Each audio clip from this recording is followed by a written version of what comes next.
On my 60th birthday, my son handed me a tiny gold chain worth less than $200 while telling everyone how his wife's mother deserved the 50-grand bracelet he'd given her the month before. "Don't be greedy, Mom, that is all you deserve," he laughed as guests joined in mocking my simple tastes. So I called a real estate agent and put all my properties up for sale. Within 48 hours, I was on a plane to London. I am still processing all of this as I tell you. I wonder if any of you watching have been through something similar. Please let me know where you are from in the comments. Sometimes it helps to know I am not alone in this. If my story resonates with you, subscribe because there is more I need to share. Now let me walk you through what happened.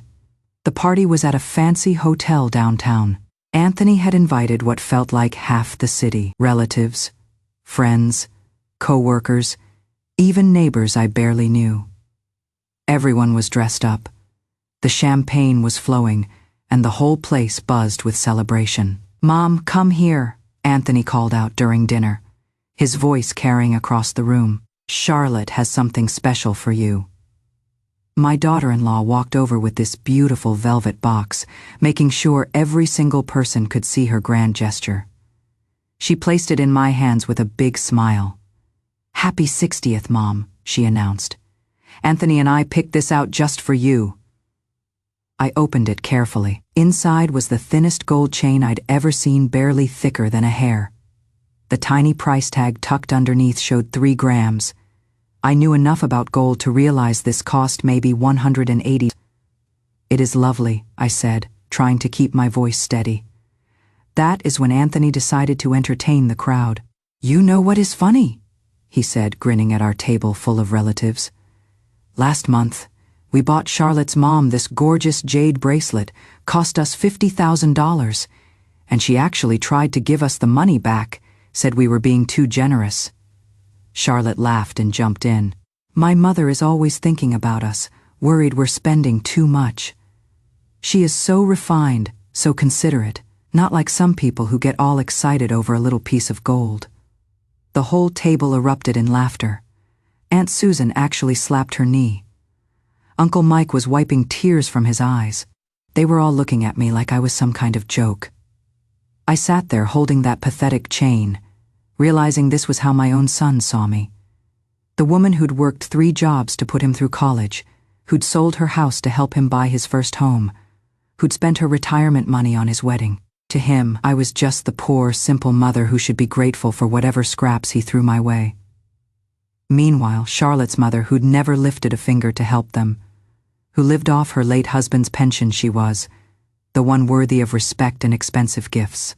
The irony was not lost on me, and as I sat there with that pathetic chain in my hands, I felt something fundamental shift inside my chest. A door that had been gradually closing finally clicked shut with the finality of a vault. The following morning arrived gray and unremarkable. While Anthony and Charlotte slept peacefully in the master bedroom of what they believed to be their home, I moved through the house with quiet purpose. I gathered my few personal belongings, the photographs of my late husband, some jewelry that held sentimental value, and the important documents I kept in a small, fireproof box.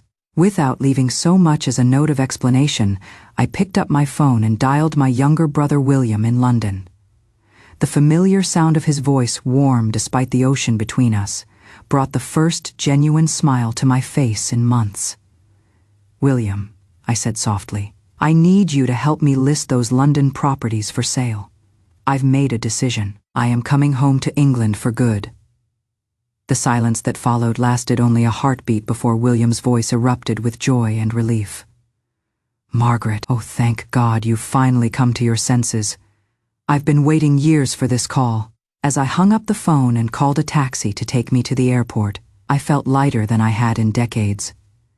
The weight of obligation, resentment, and unappreciated sacrifice began to lift from my shoulders like morning mist dissipating in sunlight. The golden chain humiliation, "Happy birthday, Mom. This is a little token of love from Anthony and me." It is the thought that counts, right? Charlotte's smile seemed painted on as she handed me the velvet jewelry box. Her perfectly styled blonde hair caught the restaurant's ambient lighting, and her designer dress, which I had unknowingly helped pay for through my monthly contributions, fit her like a glove. I accepted the gift with the same grace I had learned to maintain through countless similar moments over the years. The soft murmur of conversation from neighboring tables created a gentle backdrop as I carefully opened the small box in full view of our assembled family members. An gold chain lay against the dark fabric like a fragile spider's web. Even in the flattering restaurant lighting, it appeared almost insubstantial. The price tag, which someone had forgotten to remove, declared its weight with clinical precision. 2.88 grams. "Do you like it, Mom?" Charlotte asked, her voice carrying just enough volume to ensure our tablemates could hear every word. I specifically chose this design because the style is so youthful and the weight is considered lucky in Chinese culture. Before I could formulate an appropriate response that would maintain family harmony, Anthony cleared his throat and leaned back in his chair with the casual confidence of someone about to share an entertaining story. "You know, Mom, you really need to understand how gifts work in modern families," he began, his tone carrying that particular mixture of condescension and amusement that had become increasingly familiar over the past few years. "When Charlotte's mother celebrated her birthday last month, we surprised her with a magnificent jade bracelet that cost us $50,000. And do you know what her reaction was?" He paused dramatically, ensuring he had captured everyone's attention before continuing. "She immediately began scolding us for spending too much money. She was genuinely upset and insisted on reimbursing us for what she considered an unnecessary extravagance." Charlotte nodded enthusiastically, her eyes bright with the pleasure of shared storytelling. "Exactly right, Mom. My mother constantly worries about young couples facing financial pressure in today's economy. She always puts our well-being before her own desires and never ever makes us feel guilty for not spending more than we can afford. She is not like some people who have never experienced luxury and therefore make a big production out of receiving even the smallest token of appreciation." The laughter that rippled around our table felt like needles against my skin. I watched as relatives exchanged knowing glances, their expressions a mixture of second-hand embarrassment for me and entertainment at what they perceived as my comeuppance. In that moment, sitting in that expensive restaurant surrounded by people I had helped and supported for years, the full scope of my situation became crystal clear.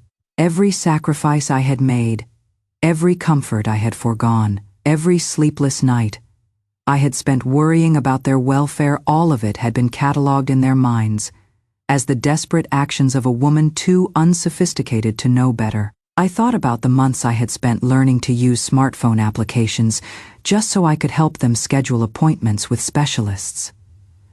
I remembered the early morning hours I had spent standing in line at the hospital to ensure they got the best possible care, even when my arthritis made standing painful. I recalled the countless times I had bitten my tongue when they criticized my cooking, my cleaning, or my old-fashioned ways. None of that mattered to them. In their narrative, I was simply the pathetic mother figure who should be grateful for whatever scraps of attention they chose to throw my way. Meanwhile, Charlotte's mother, a woman who had never once offered to help with childcare, never contributed a single dollar to their household expenses, never lost a moment's sleep, worrying about their problems, had somehow achieved the status of beloved family matriarch simply by maintaining pleasant telephone conversations and setting appropriate boundaries around gift-giving. I closed the jewelry box with a soft click and managed to resurrect my smile. "It is lovely," I said quietly. "Any gift from my family is precious to me." Anthony and Charlotte exchanged a quick glance of satisfaction, pleased that their message had been delivered and apparently received without complaint. They had no idea that they had just severed the last emotional connection I felt to them. The remainder of the birthday celebration passed in a haze of forced pleasantries and mechanical responses. I smiled when expected, laughed at appropriate moments, and thanked people for their well wishes with the same gracious demeanor I had maintained for 6 decades. But inside, something had fundamentally changed. The woman who had spent years bending over backwards to please ungrateful family members was quietly taking her leave. In her place sat someone who had finally recognized her own worth and was prepared to act accordingly. When we returned to the house that evening, I did not follow my usual routine of preparing hangover remedies or tidying up after the celebration. Instead, I went directly to my room and began the careful process of sorting through my possessions. The most important items, my passport, birth certificate, insurance policies, and the deed to the house they thought they owned, went into a small travel bag. Everything else could be replaced or was no longer relevant to the life I was about to reclaim. As dawn broke over Dallas, I made my way quietly to the kitchen and prepared one final cup of tea in the house where I had thought I would spend my remaining years. The morning light streaming through the windows seemed different somehow, charged with possibility rather than resignation. I called for a taxi and left without ceremony, carrying only that small bag and a lifetime's worth of hard-earned wisdom.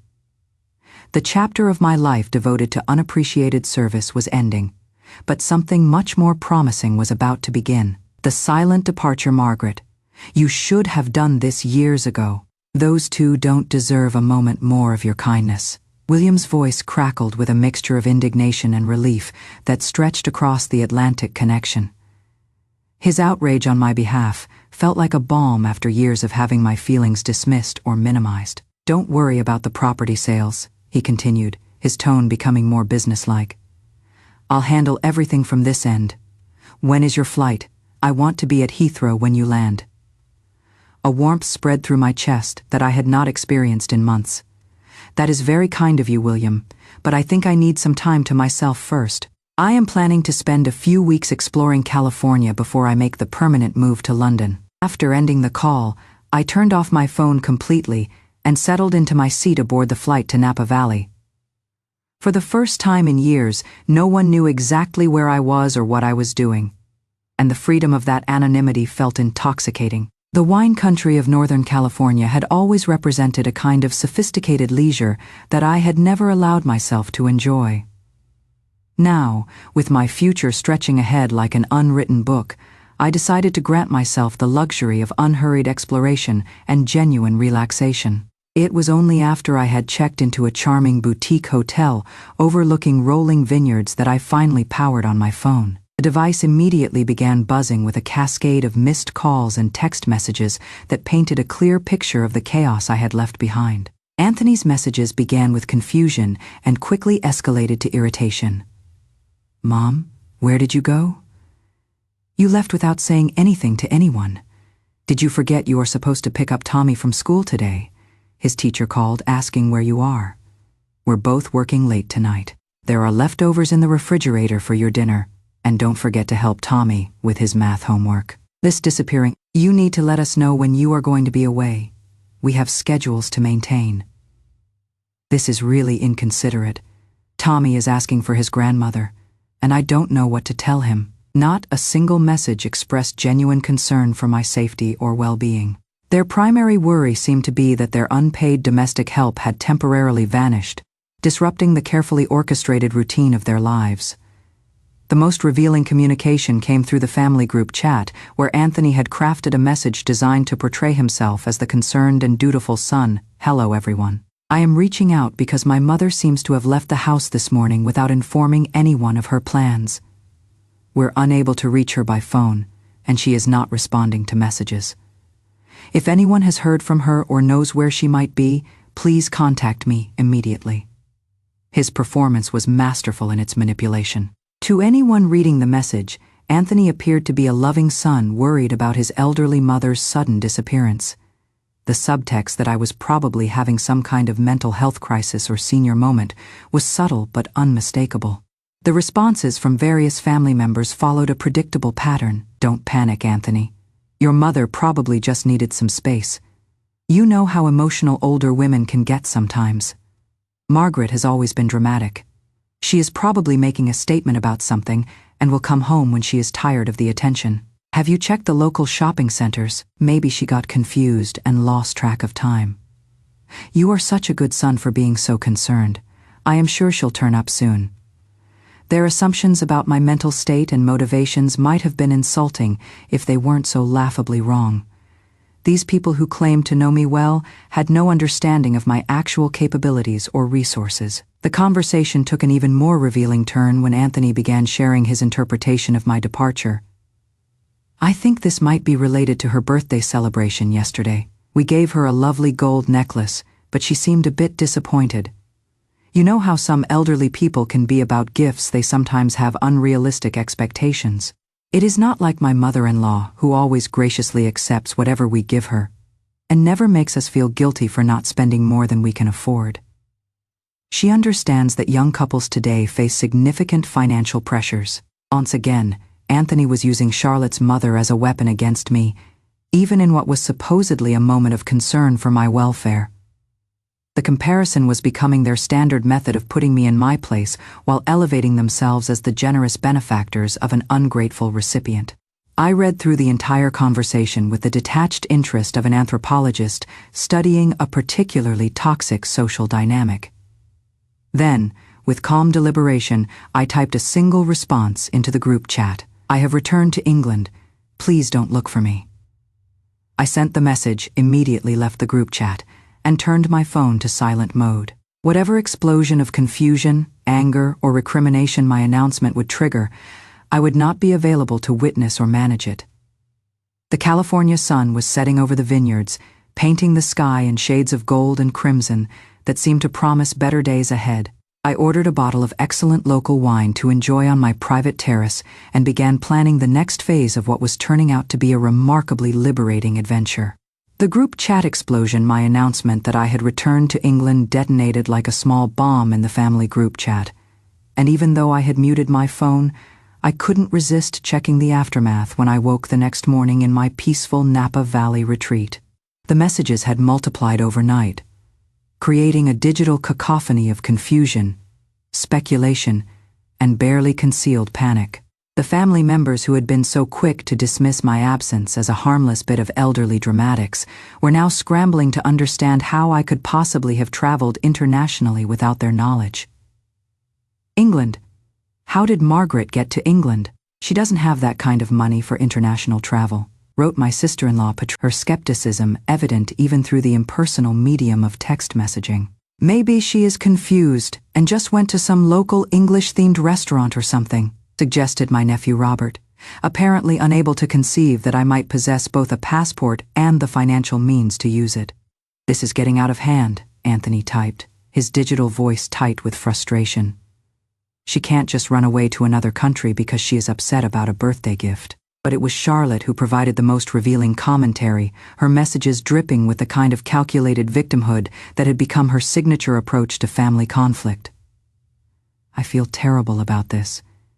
It is obviously my fault for choosing the wrong necklace. I was trying to be thoughtful and pick something age-appropriate and meaningful, but apparently I hurt her feelings by not spending enough money. My mother always taught me that the sentiment behind a gift matters more than its price, but I guess some people have different expectations about these things. Anthony and I have been under so much financial pressure lately with the mortgage and the children's expenses. We thought Margaret understood our situation, but maybe we were wrong to assume she would appreciate a meaningful gesture over an expensive display." The manipulation was breathtaking in its sophistication. With just a few carefully crafted sentences, Charlotte had managed to position herself and Anthony as the real victims while painting me as a materialistic woman whose unrealistic expectations had driven her to dramatic extremes. Several family members immediately rallied to support this narrative, offering comfort and reassurance to the struggling young couple who had been so unfairly maligned. "Don't blame yourselves, kids. Some older people get fixated on money and status as they age. You too are such thoughtful, generous people. Margaret is lucky to have you. This whole thing will blow over once she realizes how foolish she is being." Anthony responded to this support by doubling down on his portrayal of events, adding layers of detail that cast himself in an even more sympathetic light. "The hardest part is that we've been trying so hard to be responsible about our spending. Just last month, we spent $50,000 on a beautiful jade bracelet for Charlotte's mother, but she immediately told us we were being too extravagant and shouldn't stretch our budget for her sake. She is always thinking about our financial well-being and never makes us feel guilty or inadequate. I guess we assumed all mothers would have that same generous, understanding attitude. Reading these messages while sitting in my luxury hotel room overlooking some of California's most expensive real estate, I found myself genuinely impressed by Anthony's commitment to his fictional narrative. The $50,000 bracelet had been purchased with money I had given them, just like every other significant expense in their lives, but he had somehow convinced himself, and others, that it represented their own generous sacrifice. The family's response to this information was predictably sympathetic. "You two are such good children for being so thoughtful toward Charlotte's mother. It sounds like she really appreciates what you do for her, unlike some people. Don't worry about Margaret, she'll come around when she realizes what she has lost." As the conversation continued to spiral through increasingly elaborate justifications and reassurances, I realized that I was witnessing something more than just family drama. This was a masterclass in collective self-deception, where everyone involved had agreed to accept a version of reality that made them feel comfortable while avoiding any uncomfortable truths about their own behavior. But truth has a way of asserting itself, regardless of how inconvenient it might be, and I was about to provide them with more truth than they could possibly handle. I opened my laptop and composed an email to my lawyer in London, attaching copies of property deeds, bank statements, and financial records that told a very different story than the one Anthony and Charlotte had been sharing with the family. "Please prepare a comprehensive financial disclosure," I wrote. "I believe it is time for full transparency regarding the true ownership of certain assets and the source of various financial gifts that have been misrepresented to family members." Within hours, my brother William had received copies of all relevant documents, along with instructions to compile them into a clear, irrefutable presentation of facts. If Anthony and Charlotte wanted to play games with public opinion, they were about to discover that they had been seriously outgunned from the very beginning. The revolution of evidence while I spent my days touring Napa Valley wineries and enjoying the kind of leisurely, sophisticated lifestyle that Anthony and Charlotte believed was beyond my reach. My brother William was orchestrating a carefully planned revelation that would reshape the entire family's understanding of recent events. The post appeared on social media with the clinical precision of a legal document. The headline read, "A 2.88-gram gold chain and a $30 million London penthouse, one mother's journey to self-respect." It was accompanied by Williams' company's official letterhead, lending an air of institutional authority to the revelations that followed. The first section contained photocopies of property documents that established beyond any doubt that the prestigious Dallas home where Anthony and Charlotte lived was purchased entirely with my funds and remained legally registered in my name alone. The mortgage payments they believed they were making had actually been going into a separate account, which I had used to supplement their living expenses without their knowledge. The second section presented 5 years' worth of bank transfer records, showing monthly payments of $10,000 labeled as living expenses alongside dozens of additional transfers, ranging from $50,000 to $300,000. These larger sums were marked with notations such as business startup capital, vehicle upgrade funds, and grandchildren's education trust. The third section provided a stark visual comparison that drove home the disparity in treatment I had received.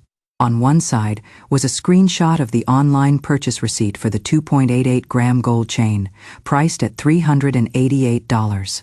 On the other side was a photograph from Charlotte's social media account, showing her mother wearing an emerald green jade bracelet that could be traced through jewelry store records to a $50,000 purchase made by someone with Anthony's initials. But the final section contained the most stunning revelation of all. William had included excerpts from the recent sale contract for my London penthouse, showing a transaction value of $30 million. The property had been purchased decades earlier as an investment and had appreciated dramatically over the years, representing just one piece of a much larger financial portfolio that I had accumulated through careful planning and wise investments. The post concluded with a single, simple statement: I gave everything I had to provide for my family's comfort and security. In return, I was publicly humiliated at my own birthday celebration and described as someone who had never seen fine things. I am not angry. I am simply tired of being undervalued. Now I choose to reclaim my life and my dignity. How could they treat someone so generous with such disrespect? The audacity of giving a multimillionaire a $400 necklace while spending $50,000 on the other grandmother is breathtaking. This woman single-handedly funded their entire lifestyle, and they had the nerve to mock her in public. I hope she never gives them another penny. They deserve to figure out how to pay their own bills. The fact that they were using her money to buy expensive gifts for the other family while treating her like a charity case is absolutely disgusting. The narrative that Anthony and Charlotte had worked so hard to construct, that of generous young people being victimized by an unreasonable elderly mother, crumbled completely in the face of documented evidence. Social media users began tracking down Charlotte's Facebook page and Anthony's professional profiles, leaving comments that ranged from disappointed to absolutely scathing. Our family group chat, which I had rejoined temporarily to monitor the situation, fell completely silent. The relatives who had been so quick to offer sympathy and support to Anthony and Charlotte were now faced with the uncomfortable realization that they had been defending the indefensible while attacking someone who had been far more generous than they had ever imagined. The most satisfying moment came when Charlotte's carefully crafted victim narrative completely collapsed. Her Facebook post lamenting the situation had been screenshot and was now being shared alongside the financial evidence, creating a split-screen comparison that highlighted the absurdity of her complaints. "My poor, struggling daughter-in-law who couldn't afford a proper gift for her millionaire mother-in-law," read one particularly pointed comment. "Except she somehow had $50,000 to spend on her own mother just a month earlier. The math doesn't quite work out, does it?" Within 24 hours, Anthony and Charlotte had deleted their social media accounts entirely, unable to cope with the constant stream of criticism and exposure.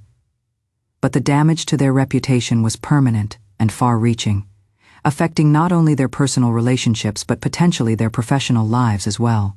The desperate phone call campaign, the complete destruction of their carefully crafted public image, sent Anthony and Charlotte into full panic mode. Unable to respond effectively to the social media backlash, they turned to increasingly desperate attempts at private communication, flooding my phone with calls and messages that revealed the true depth of their desperation. Anthony's messages evolved rapidly from anger to pleading. "Mom, please call me back.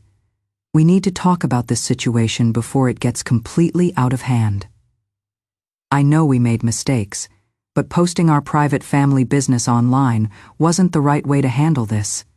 We can work things out if you just give us a chance. Please don't let pride destroy our family. I am still your son, and deep down you know we love each other." Charlotte's approach was more emotionally manipulative, focusing on the children and her own supposed fragility. "Margaret, I don't understand why you want to hurt us this way. We made one mistake with a birthday gift, and now you are trying to destroy our lives. Please think about Tommy and Sarah. They keep asking why Grandma won't come home. How am I supposed to explain to small children that their grandmother abandoned them over a misunderstanding? I am barely sleeping because of the stress. The doctor says I need to avoid anxiety for the sake of my health, but I can't stop worrying about what you are planning to do to us next." When these emotional appeals failed to generate any response from me, they enlisted Charlotte's mother as their final diplomatic weapon. The woman who had been held up as the paragon of maternal grace and understanding was now pressed into service as a mediator in a situation that had spiraled far beyond her comfort zone. "Margaret," she began when I finally answered her call, her voice carrying the carefully modulated tone of someone accustomed to getting her way through gentle manipulation. "I think it is time we had an honest conversation about this unfortunate situation. Anthony and Charlotte are genuinely distraught about how things have developed. They never intended to hurt your feelings, and I believe their remorse is sincere." I listened silently, letting her continue with her carefully prepared speech. "As mothers, we both understand how important family harmony is, especially when there are grandchildren involved. These young people make mistakes sometimes, but isn't forgiveness more important than being right? I am sure if you came home, we could all sit down together and work out a solution that makes everyone happy. After all, at our age, family is really all we have left." Her patronizing tone and complete failure to acknowledge the actual issues involved made it clear that she understood nothing about the situation beyond its inconvenience to her daughter's lifestyle. "I appreciate your concern," I replied calmly. "But I don't think you fully understand what has transpired here." "Oh, I understand perfectly," she responded, her voice taking on a sharper edge. "You are upset about a birthday gift and you are punishing them by withholding your support. But Margaret, you need to consider the bigger picture. These young people have been caring for you, providing you with a home and companionship. Isn't that worth more than whatever complaints you might have?" The breathtaking audacity of her perspective left me momentarily speechless. In her mind, Anthony and Charlotte were the generous caregivers who had graciously allowed me to live in their home, rather than the beneficiaries of my financial largesse who had been living rent-free in property I owned. "Caring for me?" I repeated, allowing a note of dry amusement to enter my voice. "Is that how you see the situation? Of course. They've given you a beautiful place to live, included you in family activities, let you help with the grandchildren. Many elderly people would be grateful for such attention and purpose." "I see," I said quietly. "So in your opinion, I should be thankful that they allowed me to pay their bills and do their housework while they treated me with contempt in public." There was a pause as she processed this characterization, and when she spoke again, her voice had lost all pretense of warmth. "Margaret, I don't know what kind of manipulation you think you are pulling with these financial claims, but everyone knows you are just a retired schoolteacher living on Social Security. This fantasy about owning expensive properties is frankly embarrassing. You need to stop these delusions and come home to your family. They're willing to forgive your behavior, but their patience isn't unlimited." I hung up without another word, blocking her number along with all the others. If they wanted to continue believing their comfortable lies about my circumstances and character, they were welcome to do so, but they would do it without my participation. The property revelation, the 30-day eviction notice that arrived by certified mail 3 days later, shattered the last remnants of Anthony and Charlotte's carefully constructed worldview. The official legal document, printed on heavy paper with the law firm's embossed letterhead, contained language that left no room for misunderstanding or misinterpretation. "You are hereby notified that your tenancy of the below-described premises is hereby terminated."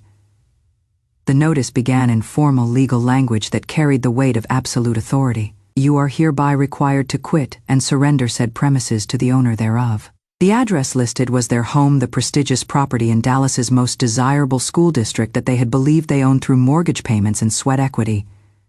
But the legal owner listed on the document was someone they had dismissed as a poor relation living on Social Security, Margaret Elizabeth Thompson. Anthony's hands shook as he read through the attached documentation. Property deed registered in my name, purchase records showing full cash payment, tax records listing me as the sole owner for the past 7 years. Every document told the same impossible, undeniable story. "This can't be real," Charlotte whispered, her face pale as she stared at the papers scattered across their kitchen table. "Where would she get that kind of money?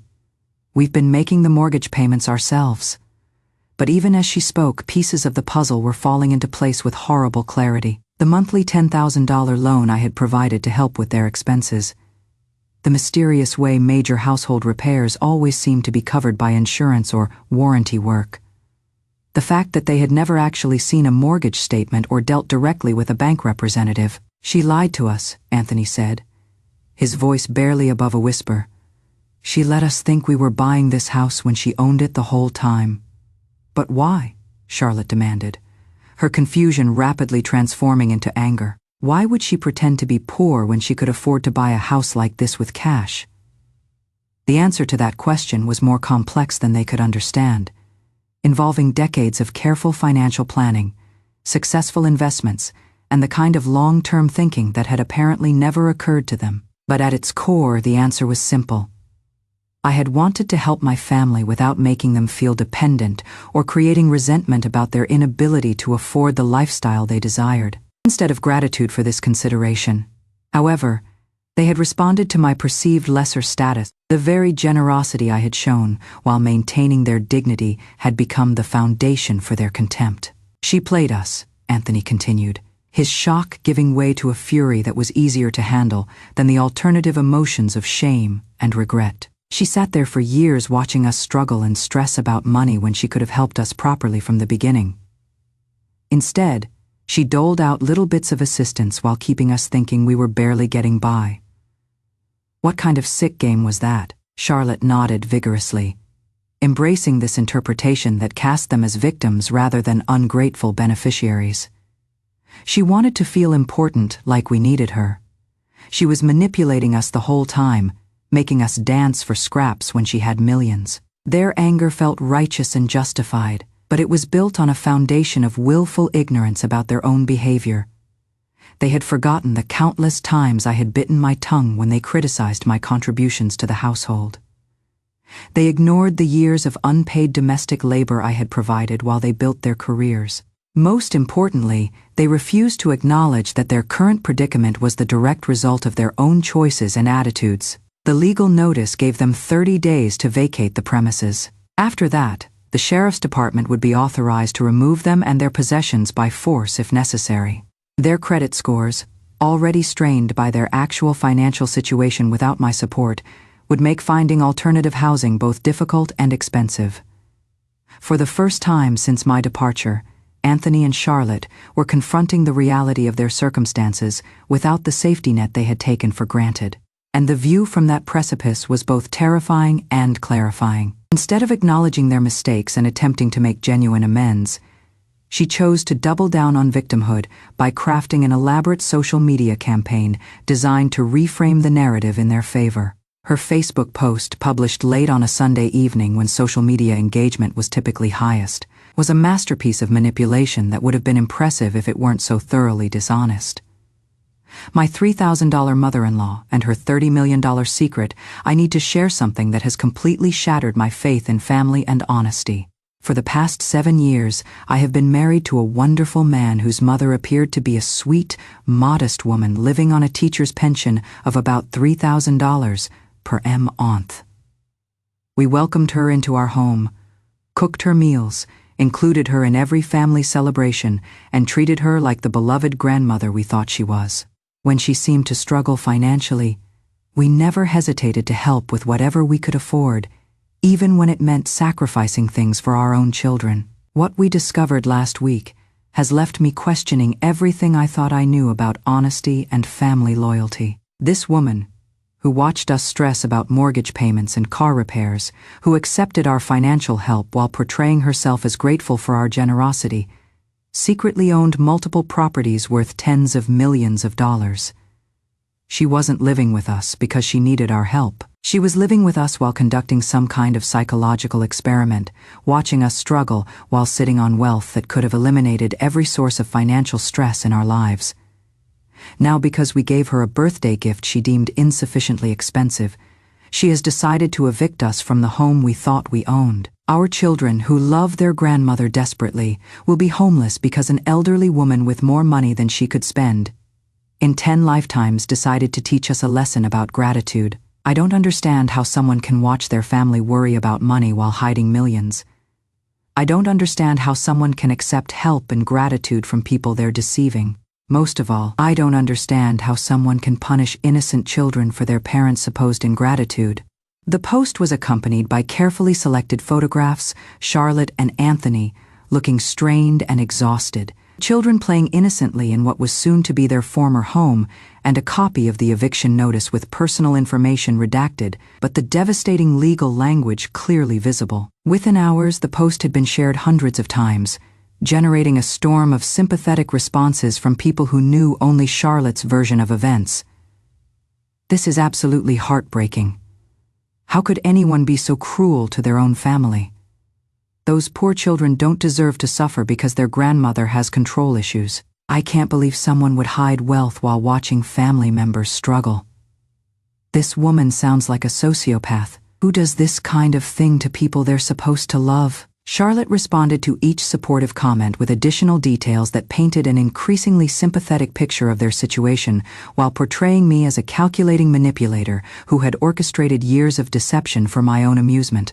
Charlotte had made a crucial error in her narrative construction. She had forgotten that the internet has a long memory, and that evidence of the truth was already widely available to anyone willing to look for it.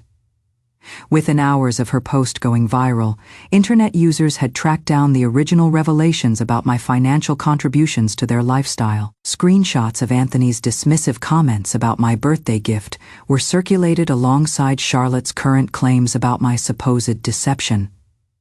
The contrast was stark and damning.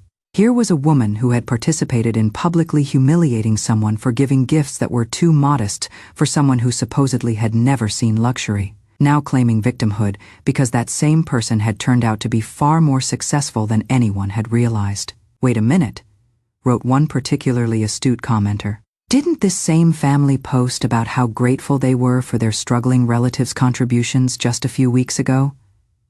Now they're mad because she had more money than they thought. This doesn't add up. So they're upset because their free housing and financial support came from someone who could actually afford it rather than someone making sacrifices. That makes it worse, not better. This whole family sounds toxic. They humiliated her publicly, then got mad when they found out she didn't actually deserve their contempt. Classic abuser behavior. The pregnancy gambit as public opinion shifted decisively against them once again. Anthony and Charlotte grew increasingly desperate. The eviction deadline loomed just 2 weeks away, and their attempts to find alternative housing were meeting with consistent rejection due to their damaged credit and lack of verifiable income without my support.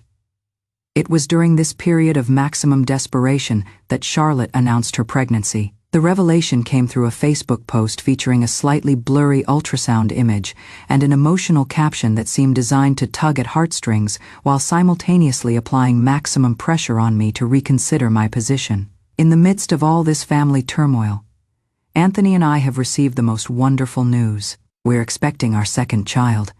Despite everything that has happened, we refuse to let bitterness and conflict overshadow this blessing. This baby will be born into a world of uncertainty because of choices made by others, but we are committed to providing love and stability regardless of our circumstances. We believe that families should come together during times of joy, setting aside past disagreements for the sake of new life and new possibilities. To our extended family and friends who have supported us through this difficult time, thank you for reminding us that blood ties are stronger than money, and that real love doesn't come with conditions or ultimatums. The post was clearly designed to serve multiple purposes simultaneously. It presented them as resilient, forward-looking people who were choosing hope over despair. It positioned the pregnancy as a potential bridge back to family unity while implying that my continued estrangement would be particularly cruel given the circumstances. Most importantly, it suggested that my actions were harming not just them, but an innocent unborn child. The response from their remaining supporters was predictably sympathetic. "Congratulations. This baby is so lucky to have parents who prioritize love over material concerns. Maybe this will bring the family back together. Surely a grandmother wouldn't want to miss out on a new grandchild over money issues. Children have a way of healing family wounds. I hope this little one helps everyone remember what is really important." Charlotte began systematically tagging me in pregnancy-related posts, sharing articles about the importance of multi-generational family support during pregnancy, and posting photographs of their older child, asking questions about when grandma would come home to help with the baby. The campaign was emotionally manipulative but strategically sound. Pregnancy announcements typically generate goodwill and sympathy, while the image of an elderly woman abandoning her family during such a special time would strike many people as heartless regardless of the underlying circumstances. There was just one problem with Charlotte's carefully orchestrated emotional manipulation. I was no longer the naive, accommodating woman who had spent years prioritizing family harmony over personal dignity. Instead of responding with the expected guilt and renewed offers of financial support, I maintained my complete silence. The pregnancy announcement received no acknowledgement, no congratulations, no indication that it had affected my position in any way. This lack of response seemed to unbalance Charlotte's strategy. She had expected either an immediate reconciliation or enough public pressure to force me back into the role of supportive family member.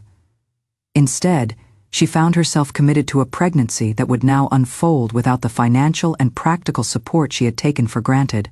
As days passed without any sign that her announcement had achieved its intended effect, Charlotte's posts became increasingly pointed and desperate. It is heartbreaking to think that some people can turn their backs on family during life's most precious moments. This baby will grow up knowing the difference between conditional love and real love. Sometimes the people who should be most excited about new life are the ones who choose to remain absent. But rather than generating sympathy, these continued attempts at emotional manipulation were beginning to backfire. Social media users who had initially supported their plight were starting to question whether using pregnancy as a weapon in family conflict demonstrated the kind of judgment that should be trusted with child-rearing responsibilities. The confrontation in California, when emotional manipulation and social media pressure failed to achieve their desired results. Anthony and Charlotte made the decision to escalate their campaign by confronting me directly. They had somehow managed to track my movements to Northern California, though they had no idea exactly where I was staying in the expansive Napa Valley region. I was enjoying a peaceful afternoon on the terrace of my boutique hotel, reading a book while sipping wine from a local vineyard that had been recommended by the concierge, when I noticed a commotion near the hotel's main entrance. The sight of my son and daughter-in-law arguing with the security staff while trying to drag luggage, and an obviously exhausted young child through the elegant lobby was jarring in its incongruity. They looked haggard and desperate in a way that would have tugged at my heartstrings just months earlier. Anthony's usually meticulously styled hair was disheveled, and his clothes looked like they had been slept in during what was probably a difficult journey across the country. Charlotte's pregnancy was now visibly apparent, and the stress of travel had left her pale and drawn. Their son Tommy clung to Charlotte's hand with the confused expression of a child who had been dragged into adult conflicts far beyond his comprehension. "Mom," Anthony called out when he spotted me, his voice cracking with a mixture of relief and desperation. He attempted to move toward me, but the hotel's security personnel intervened smoothly, maintaining the professional courtesy that such establishments master while firmly establishing boundaries. "We've traveled all this way to bring you home," Charlotte added, her hand resting on her belly in a gesture that seemed calculated to remind me of the pregnancy she hoped would serve as leverage. "The children miss their grandmother, and we miss you too. Whatever went wrong between us, we can fix it." I remained seated in my comfortable chair, making no move to bridge the physical distance that the security staff was maintaining. "What exactly do you want from me?" I asked, my voice carrying clearly across the space between us. "We want our family back," Anthony replied, his tone taking on the pleading quality that he had probably hoped would melt my resistance. "We know we made mistakes, but we've learned from them. We're ready to start over and do things differently." "Differently how?" I inquired, genuinely curious about what they might offer that could constitute meaningful change. Charlotte stepped forward slightly, her expression earnest and hopeful. "We understand now how hard you work to help us, and we're grateful. We want to show you proper appreciation and respect. We want to be the family you deserve. And in return," I prompted. "In return, you come home with us," Anthony said, as if this were the most natural conclusion in the world. "We go back to Dallas together, and we rebuild our relationships on a foundation of honesty and mutual respect." I set down my wine glass and regarded them both with the kind of patient attention I had once given to particularly challenging students. "I see. And what about the house? What about it?" Charlotte asked, though her tone suggested she already knew where this conversation was headed. "The house you are currently being evicted from," I clarified. "The house that belongs to me. What is your plan regarding that property?" Anthony's face flushed with embarrassment, but he pressed forward with his prepared argument. "Mom, that house is our home. It is where we've built our lives, where the children have their memories. Surely we can work out some arrangement that allows us to stay while also respecting your ownership." The delicate way he pronounced the word ownership made it clear that he still hadn't fully accepted the reality of his situation. "An arrangement," I repeated thoughtfully. "You mean like a rental agreement?" "Something like that," Charlotte said quickly. "Something that works for everyone. The current market rate for a property like that in Dallas would be approximately $8,000 per month, I informed them, plus utilities, maintenance, and insurance. Would you be able to handle those payments while also supporting 2 children and maintaining your current lifestyle? The silence that followed was answer enough. They had no realistic plan beyond hoping that emotional manipulation would convince me to continue subsidizing their lives while they treated me with the casual disrespect that had become their norm. We thought, Anthony began, then stopped, apparently realizing that completing the sentence would reveal the presumptuous nature of their expectations. You thought that threatening me with pregnancy and children would make me forget how you treated me. I finished for him. You thought that playing the victim publicly would shame me into resuming my role as your unpaid benefactor. That is not, Charlotte started to protest. But most importantly, I continued, you thought that I would continue to accept being treated as less than human because I needed you more than you needed me. I stood up from my chair, my movements deliberate and confident. You were wrong about all of it. The shocking revelation, the confrontation in the hotel courtyard, was interrupted by an arrival that none of us had anticipated. A young man in an expensive suit approached our group, his purposeful stride and confident demeanor suggesting he was someone accustomed to handling delicate situations with discretion and efficiency. Mrs. Thompson? He addressed me with professional courtesy. I am David Mitchell from the law firm of Harrison Burke Associates. I apologize for the interruption, but we have some time-sensitive information that requires your immediate attention. The lawyer's presence seemed to unnerve Anthony and Charlotte, who exchanged worried glances as they tried to understand what new complication had entered their already precarious situation. What kind of information? I asked, though something in the man's expression suggested that this development would not be unwelcome. Information regarding Mrs. Charlotte Thompson and certain irregularities that have come to our attention during our investigation into recent events, he replied carefully, his words chosen with the precision that legal professionals use when discussing potentially explosive subjects. Anthony's face went pale as the implications of this statement began to register. What kind of investigation? He demanded, his voice rising with panic. The lawyer turned to him with a kind of polite but dismissive attention that professionals reserve for people they consider irrelevant to the important conversation. Mr. Thompson, our investigation has revealed evidence of extramarital relationships that may be relevant to recent developments in your family situation. The words hit like a physical blow. Anthony stumbled backward slightly, his face cycling through disbelief, horror, and dawning comprehension. What are you talking about? He whispered. I think your wife would be better positioned to explain the situation, the lawyer replied smoothly, though I should mention that the gentleman in question is currently registered at a hotel approximately 2 miles from here, having apparently accompanied Mrs. Thompson on her journey to California. Charlotte's face had gone from pale to gray, and her hand instinctively moved to her stomach in a gesture that now carried entirely different implications. You are lying, she said, but her voice lacked conviction. I am afraid we have documentation, Mrs. Thompson. Text messages, financial records, hotel registrations. The relationship appears to have been ongoing for several months, including the period during which your current pregnancy was conceived. Anthony turned to stare at his wife with an expression of complete devastation. Charlotte, he said, the single word carrying years of trust, love, and now betrayal. I can explain, Charlotte began, but her words were cut off by Anthony's sudden movement toward her. For a moment, I thought he might strike her. Instead, he grabbed her shoulders and shook her slightly, his face contorted with rage and heartbreak. Is it mine? He demanded. Is the baby mine? I don't know, Charlotte whispered, and those 3 words seemed to shatter something fundamental in my son's psyche. The lawyer cleared his throat diplomatically. Perhaps this conversation would be better continued in private, he suggested. Mrs. Thompson, he addressed me. There are some documents you should review regarding your son's legal options in this situation.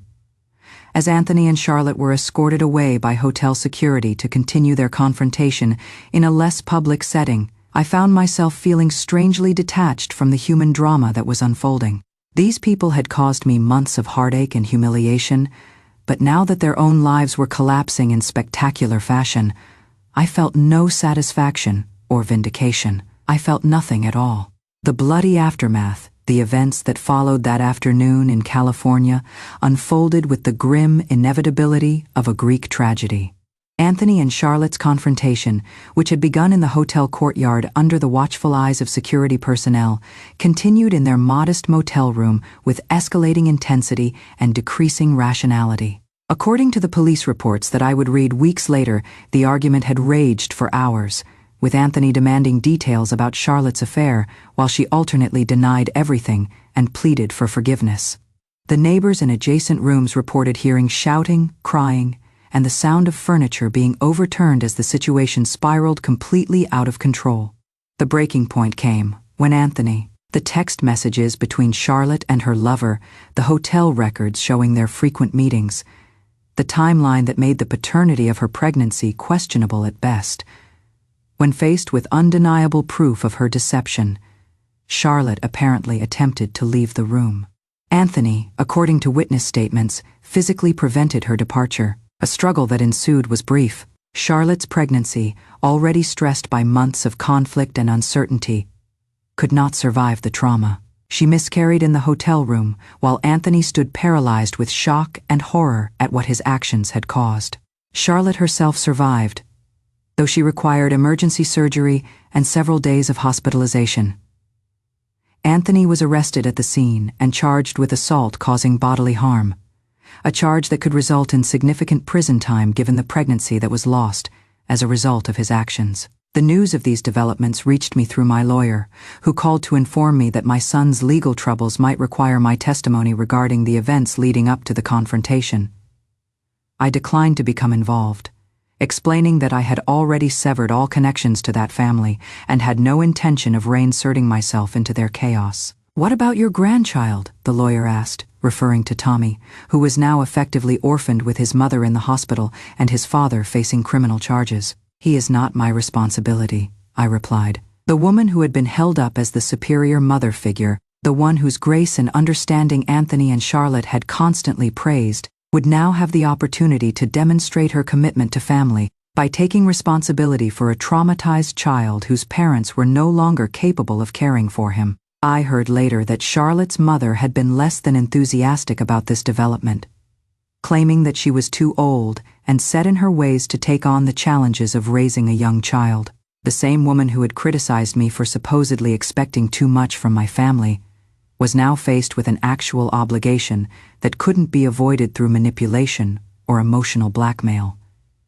The complete collapse of Anthony and Charlotte's lives, while tragic in its human cost, had revealed the fundamental emptiness at the core of their character. When faced with genuine adversity, they had turned on each other with a viciousness that spoke to the superficial nature of the love they had claimed to share. As I sat in my London apartment reading the final police reports, I felt a sense of closure that had nothing to do with revenge or satisfaction. These people had chosen their path through a series of decisions that prioritized appearance over substance, manipulation over honesty, and convenience over genuine care. The consequences they were now facing were not the result of my actions, but the inevitable outcome of their own choices. I had simply removed myself from the equation, allowing them to experience the reality of their situation without the safety net of my unappreciated support. New Beginnings, my return to England, was everything I had hoped it would be, and more. William met me at Heathrow Airport. The contrast between his uncomplicated love and the complex web of obligation and resentment I had left behind in Dallas was both stark and healing. The cottage William had prepared for me overlooked the Cornish coastline, with gardens that ran down to private beach access and views that changed with the weather and seasons. For the first time in decades, I woke each morning with no obligations except those I chose to accept.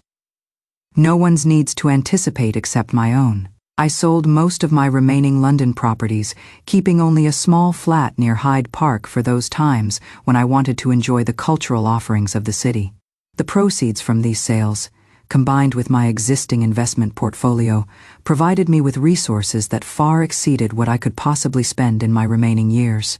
This financial freedom allowed me to establish the Margaret Thompson Foundation, a charitable organization dedicated to providing educational opportunities for disadvantaged young women around the world. The foundation's work became my new purpose, giving me a sense of contribution and meaning that had been missing from my years of unappreciated domestic service.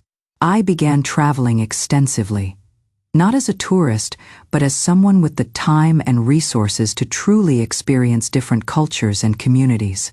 I learned to paint watercolors in the gardens of Giverny, studied Italian cooking in a villa overlooking the Tuscan countryside, and spent a month in a Buddhist monastery in the mountains of Tibet, learning meditation techniques that brought me a peace I had never known was possible. The woman who had once scheduled her entire life around other people's needs now had the luxury of spontaneity. If I woke up wanting to spend the day reading in my garden, I could do so without guilt or interruption. If I decided on a whim to visit the galleries in Paris or attend a concert in Vienna, I could book travel arrangements without consulting anyone or considering anyone else's schedule. Most importantly, I was surrounded by people who valued my company for its own sake rather than for the services I could provide. The friends I made through my charitable work, my travels, and my local community activities appreciated my conversation, my experiences, and my perspective without expecting me to cook their meals, clean their homes, or subsidize their lifestyles. For the first 2 years, I maintained a strict policy of no contact with anyone from my former life in America. I changed my phone number, created new email addresses, and instructed my lawyer to handle any legal matters that might arise without involving me directly. This isolation was necessary for my emotional recovery, but it also meant that I was completely insulated from news about Anthony, Charlotte, and their ongoing struggles. I didn't know about Anthony's trial, Charlotte's financial difficulties as a single mother, or Tommy's adjustment to living with his reluctant grandmother. It was only when a distant cousin who had tracked down my new contact information reached out to inform me of certain developments that I learned how thoroughly their lives had unraveled in my absence. Anthony had served 18 months in prison for the assault that had caused Charlotte's miscarriage. Upon his release, he had been unable to find stable employment due to his criminal record and had descended into a pattern of alcoholism and gambling that consumed what little money he could earn from temporary work. Charlotte had suffered complications from her miscarriage that left her unable to have additional children. The medical bills, combined with her inability to work full-time while caring for Tommy without support, had driven her into bankruptcy. She had eventually lost custody of her son when social services determined that she was unable to provide adequate care due to her own emotional and financial instability. Tommy had been placed with Charlotte's mother, who by all accounts resented the burden and made little effort to hide her feelings. Who had once been the center of a comfortable, privileged household, was now an unwanted. The cousin who shared this information seemed to expect that I would be moved to action by these revelations, perhaps offering financial assistance or intervention on behalf of my grandson. Instead, I thanked her for the update and asked her not to contact me again with news about that family. Some people might consider this response heartless, but I had learned through painful experience that some situations cannot be rescued through external intervention. The problems facing Anthony, Charlotte, and Tommy were the direct result of choices and attitudes that predated my departure from their lives. My return would not address the fundamental character issues that had created their current circumstances. It would only enable them to continue making the same destructive decisions while avoiding the consequences. The charity gala encounter 5 years after my departure from Dallas, the Margaret Thompson Foundation had grown into an internationally recognized organization that had provided educational scholarships to over 3,000 young women across 4 continents. Our annual gala in London had become a significant event in the charitable community, attracting donors, dignitaries, and activists from around the world. As the foundation's founder and primary benefactor, I was scheduled to deliver the keynote address that evening. I had chosen to wear a custom-designed gown in deep sapphire blue, with jewelry that had belonged to my grandmother. At 75 years old, I felt more confident and accomplished than I ever had during my years of self-sacrifice and unappreciated service. The ballroom at the Dorchester Hotel was magnificently decorated, with floral arrangements that had cost more than most people spent on their monthly housing. The guest list included members of Parliament, successful business leaders, and representatives from major international charities. It was exactly the kind of sophisticated, meaningful event that I had always dreamed of attending but never imagined I would host. On the transformative power of education and the particular importance, I spoke about girls who had overcome poverty, discrimination, and violence to become doctors, teachers, and community leaders thanks to the support provided by our foundation's programs. The audience's response was enthusiastic and sustained, with many guests approaching me afterward to discuss additional funding opportunities and program expansions. I was engaged in conversation with the British ambassador to Kenya when something in my peripheral vision caught my attention. Near the service entrance to the ballroom, partially hidden behind an elaborate ice sculpture, stood a figure that seemed oddly familiar despite being completely out of place in these elegant surroundings. The man was wearing the dark uniform of the hotel's catering staff, and he appeared to be clearing glassware from a service table with the mechanical movements of someone performing familiar but unpleasant work, even from a distance of perhaps 50 feet. Even though his hair had gone completely gray and his shoulders were bent with premature aging, I recognized him immediately. Anthony looked like he had aged 20 years in the 5 that had passed since our last encounter. His face was gaunt, his movements careful in the way of someone whose body had been damaged by stress, poor health, or substance abuse. For a long moment, neither of us moved. Then, as if sensing my gaze, he slowly raised his head and looked directly at me across the crowded ballroom. His expression cycled through surprise, shame, recognition, and something that might have been hope or desperation. I stood there in my beautiful gown, surrounded by successful, accomplished people who respected my work and valued my contributions to the world. And I felt absolutely nothing for the broken man who had once been my son. No anger, no sadness, no desire for revenge or reconciliation. Just a calm, detached observation that the person who had chosen to treat me with contempt was now experiencing the natural consequences of his choices. Anthony took a tentative step toward me, as if he might attempt to approach across the social and economic chasm that now separated us. I watched this movement with the same clinical interest I might show when observing a stranger's behavior, then simply turned back to my conversation with the ambassador as if nothing had happened.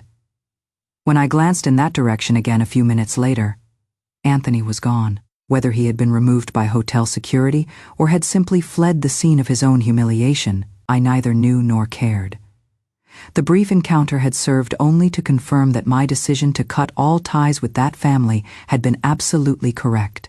The evening continued with champagne toasts, dancing, and pledges of support for the foundation's future work. I was surrounded by people who celebrated my success and appreciated my contributions, who treated me with the respect and admiration that I had never received from my own family. As I was driven home to my London flat in a luxury car provided by the hotel, I reflected on the strange symmetry of the evening's events. The man who had once mocked me for supposedly never having experienced fine things had spent his evening serving drinks to people, attending an event hosted by the woman he had dismissed as beneath his consideration.